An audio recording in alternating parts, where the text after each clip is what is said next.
खरं तर आज संपूर्ण राज्यभरात अशा अनुचित घटना घडू नये त्यासाठी पोलिसांनी आधीच सतर्क राहत आपली ताकद जी आहे ती पणाला लावलेली होती। मोठ्या प्रमाणात पोलिसांच्या तुकड्या अनेक ठिकाणी तैनात करण्यात आलेल्या होत्या।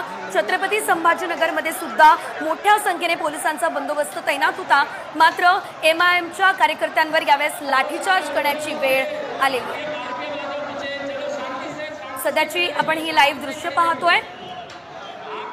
पुढच्या बातमीकडे तासगाव कवठे महाकाळमध्ये आता रोहित पाटील विजयी झालेले आहेत। दिवंगत नेते आर पाटील यांचे पुत्र रोहित पाटील यांचा विजय झालेला आहे। भाजपच्या संजय काका पाटील यांचा पराभव झालेला आहे। संजय काका पाटील यांचा लोकसभेला देखील पराभव झाला होता, मात्र ते विधानसभेला पुन्हा निवडणुकीत उतरले, मात्र विधानसभेला देखील त्यांचा पराभव झाला। सलग दोन्ही निवडणुकीत त्यांचा पराभव झालेला आहे। निश्चितच रोहित पाटील एक आश्वासक चेहरा म्हणून खरं तर या ठिकाणची जनता त्यांच्याकडे बघते। मात्र विदर्भामध्ये जर आपण बघितलं तर 60 जागा होत्या। या 60 जागांमध्ये महायुतीला 53 जागा मिळत असल्याचं बघायला मिळतंय।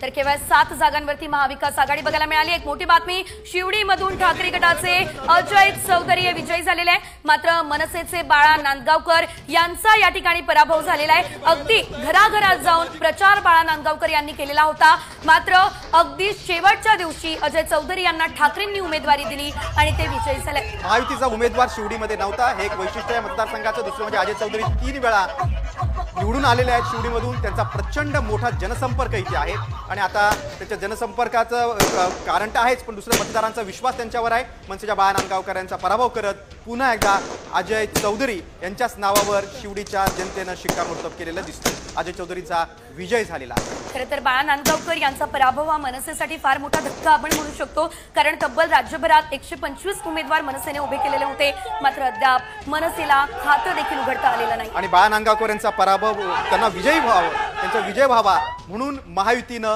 इथे उमेदवार दिला नव्हता, मात्र त्याचा काही फारसा परिणाम झालेला नाही। अजय चौधरी विजयी झालेले आहेत।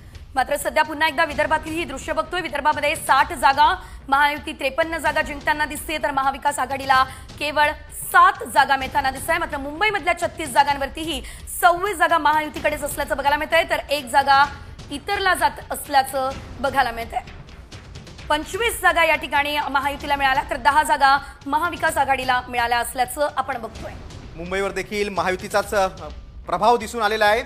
सगळं लोकसभेतला जी पिछाड झाली होती ती महायुतीनं विधानसभेला मात्र मोठ्या फरकानं भरून काढलेली आहे असं आपण म्हणू शकतो। निश्चितच, आणि लोकसभेनंतर महायुती ज्या प्रकारे कामाला लागलेली होती आणि जो एक नरेटिव्ह जनतेमध्ये सेट करण्याचा प्रयत्न करण्यात आलेला होता, त्याचा फायदा महायुतीला होताना दिसतोय। कोकण महत्त्वाची अतिशय जागा आहे। कोकणात 35 जागा होत्या, महायुती यामध्ये 28 जागांवरती विजयी होताना दिसते, तर महाविकास आघाडीला केवळ 7 जागा मिळताना सध्या बघायला मिळत आहे। लोकसभेतला